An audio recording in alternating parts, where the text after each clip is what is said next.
Les gens, les boxeurs qui sont très agressifs, ils ont toujours ces t-shirts un peu à la Tyson, là, les shorts du cou,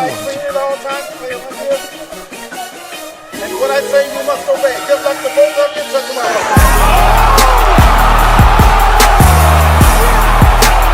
Et là, Maïva, c'est son milieu. Ouais, mais le crochet.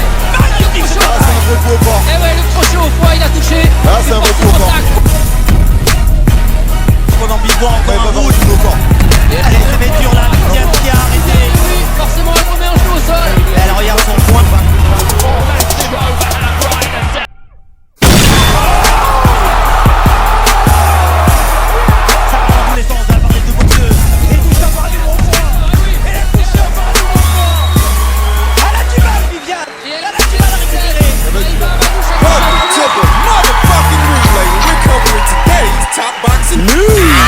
We'll start with this. Well, heavyweight contender Michael Hunter took to social media and stated that Usyk and I will be a chess game for the next one.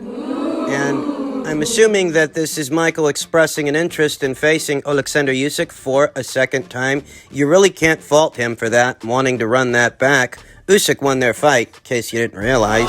Well, it does seem a little bit delirious, a little bit delusional for Michael Hunter to think he's in the running. Thinks he's in the running for an Usyk fight. Let me tell you something, sweetheart. What? Alexander Usyk in his last fight unseated reigning unified heavyweight champion Anthony Joshua. That's what he did.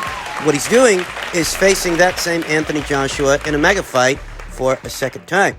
Whereas Michael Hunter stunk out the place fighting Jerry Forrest for a second time. You want to talk about signs of regression. Michael Hunter won a unanimous decision over Jerry Forrest years ago in 2014. Also, that 7 years later, he could fight that same Jerry Forrest again. Same guy. Get a split draw with that same Jerry Forrest years later. I mean, if that don't tell you... If that ain't regression, I don't know what is. Michael Hunter made the decision to walk away from an IBF final eliminator against Croatia's own Filip Hrgovic. He made that decision because he thought that the grass was greener on the other side. Thought the grass was greener over there on Triller. Since then, he's fought very nondescript, inactive, over-the-hill Mike Wilson. He's fought Jerry Forrest for a second time. Didn't look nothing too spectacular. Don't you think you're being a little bit too hard on this guy? I'm being too hard on this guy? Yeah. You think I'm being too hard on this guy? I'm just giving it to you straight.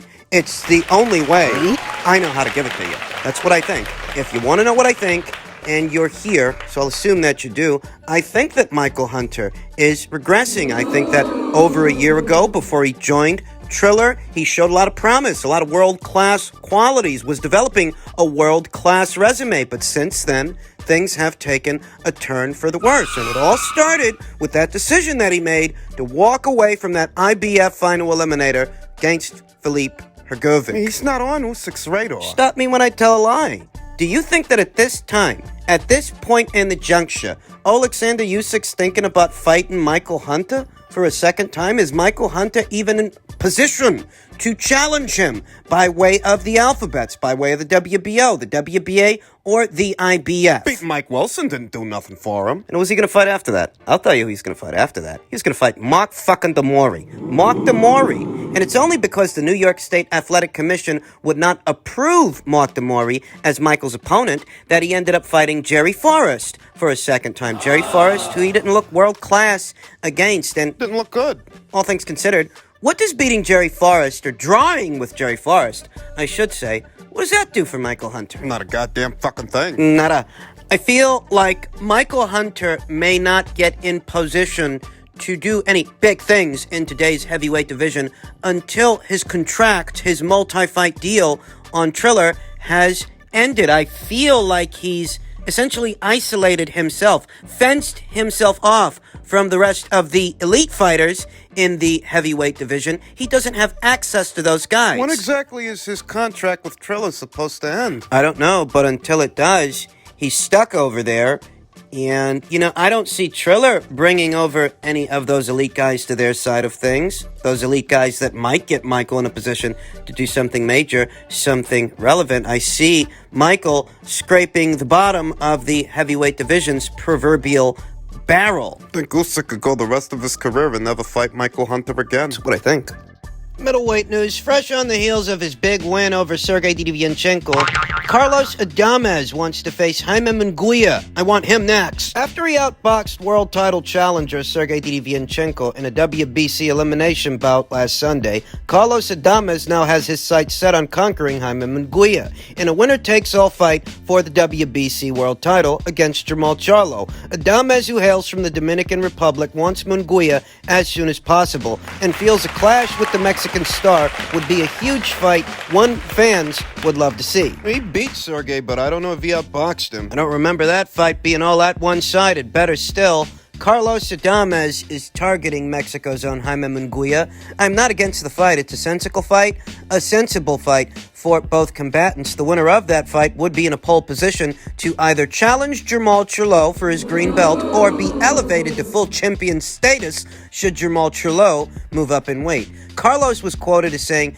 "I'm here to prove that I'm the best middleweight in the division," said Adames, who trains in Las Vegas under the guidance of Ismael Salas. "I'm very thankful to the WBC for making my fight with Dedevianchenko a title elimination bout. Now that I've been victorious, I'm one step closer to my dream of becoming a world champion. And I want to fight Jaime Munguia next. Munguia has a fan-friendly style like myself, and I know this is a fight the fans will want to witness." Adames has 2 fights under Ismael Salas, his new trainer, and feels all the pieces are in place for him to make a world title run. "Since transitioning to Las Vegas to train under Ismael Salas, I've been able to get my career back on track," Adames continued. "I feel I have a great team in place, and I'm ready to challenge the biggest names in the sport. Jaime Munguia is a fight I want now. I want to thank PBC and Showtime for giving me the opportunity to fight on their platform. Charlo is another name on my hit list. I'm coming for them all." Carlos Adames signed to the PBC sometime back in June. Carlos Adames, the top-ranked castaway, who was highly touted Till he lost to Teixeira. Brazil's own Patrick Teixeira. It was in November of 2019. But 2 years ago, he's won 3 fights since then. More recently, he was in there with Sergey Dedevianchenko, who looks very much like a shot fighter to me, guy who's past his best days. I mean, I don't want to discredit Carlos Adames' victory over that fighter, but need I remind you that Sergey Dedevianchenko didn't have a rebound fight between the Golovkin War, the Charlo fight, and this fight. There were no gimme fights, no filler fights, no opportunity to He's back into activity and get back in the winner's bracket. It was hard fight after hard fight after hard fight for Sergey Dedevianchenko. So by the time he gets to a Carlos Adames, he's in a bad way, at least in my opinion. And based on what I saw, Sergey is still capable to some degree. He is. This is his 3rd consecutive loss. Ahead of the Adames fight, he had lost 2 consecutive fights, and this would be his 3rd consecutive loss. So what does that tell you? Tells me I shouldn't read too much into Carlos Adames' victory over him is what it tells me. Carlos Adames, who I saw rattled more than once in that fight with Sergey Dedevianchenko, that shot Sergey Dedevianchenko, that Dedevianchenko who's coming off of 3 consecutive losses. I saw Sergey hurt Carlos more than once in their fight last week. I'm going to be honest, if a shot Sergey Dedevianchenko can hurt you that many times, what would Jaime do? Carlos can box a bit, he can. And he's got a strong corner in Ismael Salas, who's been training him for the last 2 fights. Ismael Salas, who's trained the likes of Kazuto Ioka, trained the likes of Joe Joyce. Ismael Salas has been around the block, been around a long time, and he's got a very diverse pool of clients. Better still, Ismael, he can't fight the fight for Carlos, and he can't take the punches for him. That's my issue with Carlos. Carlos can box, but I don't like his punch resistance. Saw him dropped at 154 pounds about 2 years ago. And I saw him hurt more than once last week against the shot Sergey Dedevianchenko. Sergey Dedevianchenko, who's just as aggressive as Jaime Munguia. Definitely a better boxer, though not as physically imposing and not as durable, especially at this point. You ask me what I think would happen if you put Carlos Adames in the same ring with Jaime Munguia. I think Jaime knocks him out. I think Jaime is less than perfect. The same way that many of you out there think that Jaime Munguia is less than perfect. But I think the same is true for Carlos Adames. He can box a bit, but I don't view him being as durable as a Jaime Munguia. And I feel like if Jaime lands clean and hurts this guy, he's going to pour it on. He's going to get him out of there. And that's what Jaime looks to do as soon as he sets foot inside the squared circle, inside the ring. Can the fight happen? We know that Carlos Adames is a PBC fighter, and Jaime Munguia, he's with Golden Boy. He fights on DAZN. I think the fight can happen if the fight is ordered. Perhaps they can reach a deal. If you don't, the fight can go to purse bids. If it were to go to purse bid, I happen to think the fight would land on Golden Boy Promotions because the PBC has sat out a good number of purse bids, in case you guys haven't noticed,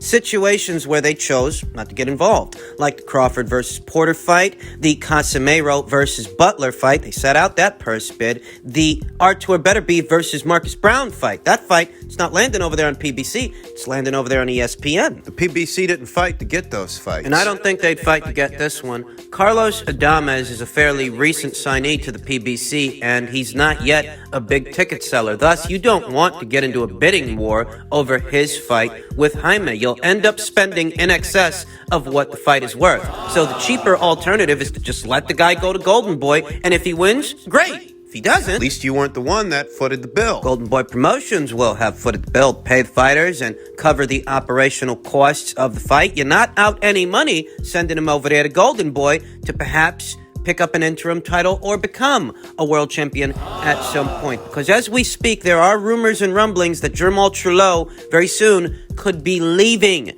the middleweight division. If he does, his green belt will go vacant, and the winner of this fight will be in a pole position to pick it up. So we've got to wait for the order from the WBC to come down. That's what will set these events in motion, and I expect such an order to come down in the coming weeks and months. It's only a matter of time. It's a good fight, and I think it can happen. There was a time, a long time ago, that I would have picked Carlos Adames to beat Jaime Munguia, but that time has long since passed. A lot has happened since then, and I like Jaime to win the fight. I like Jaime by way of knockout or technical knockout. And finally, Usyk Cruz hits back at Ryan Garcia, eager to settle things in the ring. Usyk Pitbull Cruz has hit back at some of the recent critical statements from unbeaten lightweight contender Ryan Garcia with respect to Cruz's fight against WBA regular champion Gervonta Tank Davis from last Sunday in Los Angeles. Cruz accepted the fight as a late replacement after Davis' original opponent, Rolando Rolly Romero, was pulled from the fight due to a sexual assault allegation. If Garcia felt the fight should have been easy, then Cruz wants to test his words in the ring. He is free to express himself however he wants. I have nothing to say about him outside of the ring. All he has to do is call my promoter and tell me where to sign. And I'd go to the patio of his house to fight with him, no problem, Cruz told Boxeo Mundial. Silly fighters who are champions of social networks, who dedicate themselves to uploading videos for their channels, we just demonstrated to them we are fighters who, regardless of anticipation time, did not refuse the opportunity and put up a great fight. We fought a 135-pound champion who they said was invincible. We endured for an entire 12 rounds, and I think I'm ready for whatever. For the glass jaw Ryan Garcia, for Devin Haney, for Vasyl Lomachenko, George Kambosos, it does not matter, Cruz said. And I'm all for this fight. I am all in for this fucking fight. I am. Listen, Ryan Garcia can feel how he feels, and people are free to feel how they feel about his comments. The way I feel is, regardless of what Cruz did or didn't do, or Gervonta, or anybody really, regardless of that, Ryan needs to put his money where his mouth is. He can feel how he feels. Behind closed doors, or in the eyes of the public, though he chose to make a public statement about Usyk Cruz, about Gervonta Davis. I think he categorized Cruz as being a C-class fighter, and he can feel that way. The way Usyk Cruz feels is they can hash it out in the ring. And that's how he feels. If you want me to be honest, that's the ideal comeback fight for the disgraced Ryan Garcia, who came under fire after pulling out of several fights. I mean, he's in the hot seat. He's really nobody's sweetheart at this point. And one way that he can get back in the fight fans' good graces is to dominate Usyk Cruz the way Gervonta Davis did not. You think Usyk's a C-class fighter? And what caliber of fighters do fighters usually tune up with after a long stint of inactivity, after a long hiatus? A C-class fighter. So who better than that C-class fighter, the one you mentioned? Usyk Cruz. Who better for Ryan to tune up with at some point early next year upon his return? I think it's the most sensible fight for Ryan. The only potential hindrance could be Usyk's ties. Who's he with? Is he an according to Hoyle PBC fighter? Is he going to be? Is he going to box on Showtime henceforth, or is he free to roam? Is he free to field offers from other outfits, other platforms, like a Golden Boy Promotions, like a DAZN, to do a Ryan Garcia versus Usyk Cruz fight sometime next year? A fight that I think, given how Usyk performed against Gervonta, coupled with Ryan's followers, what remain of them, a fight I think could be a very commercially successful fight. Ryan Garcia's had a lot to say about his contemporaries, Devin Haney, Jojo Diaz, Gervonta Davis, Usyk Cruz. He himself has not had a very eventful 2021, but one way he can kickstart the following year, 2022, is to show up Gervonta Davis against the common opponent. That common opponent can be the C-class fighter, the guy he calls the C-class fighter, Usyk Cruz. Can he do to Usyk what he did to Francisco Fonseca? Usyk Cruz is on the much smaller end of the spectrum as far as lightweights go, whereas Ryan Garcia is very statuesque for the division. Can he set Usyk up for a counter left hook that floors him the way he floored Francisco Fonseca? If he could, it'd certainly be saying something, and it would get him back in the fight fans' good graces if he can dominate Usyk the way Gervonta Davis didn't. Stylistically, it's a very intriguing fight.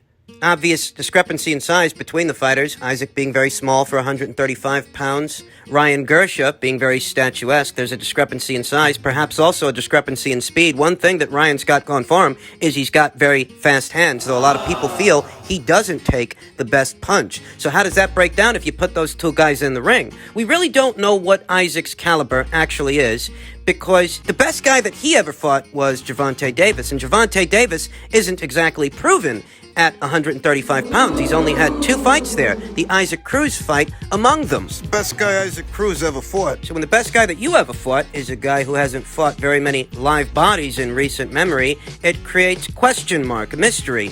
Is it that Usyk Cruz is as good as he looks, or is it that Gervonta Davis isn't as good as advertised? Did the fight look the way that it looked because Usyk's that good, or because Gervonta's that bad? It's a legitimate question. Gervonta's only had 2 fights at 135 pounds. A one-legged Yuriorki Scamboa and his torn Achilles tendon, a fight that almost went the distance, all but went the distance until Gervonta stopped him in the 12th, and unproven Usyk Cruz, who looked good against Gervonta Davis, though I reiterate, Gervonta Davis hasn't faced very many, if any, live bodies at this weight.